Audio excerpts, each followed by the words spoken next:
এই পর্বতমালার বুকে দাঁড়িয়ে আছে পৃথিবীর 10টি সর্বোচ্চ পর্বতের মধ্যে 9টি। তাদের মধ্যেই সবার শিরোমণি মাউন্ট এভারেস্ট, প্রায় 8,848 মিটার উঁচু এক দৈত্য, যাকে জয় করা যেন প্রকৃতির বিপক্ষে এক অসম যুদ্ধ।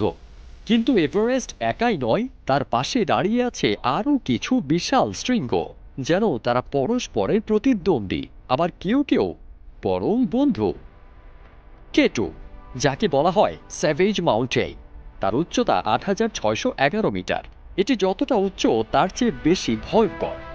এভারেস্ট জয় করার চেয়ে কেটু জয় করা আরও কঠিন, কারণ এখানে একবার ভুল করলেই ফিরতে হয় না ফেরার দেশে।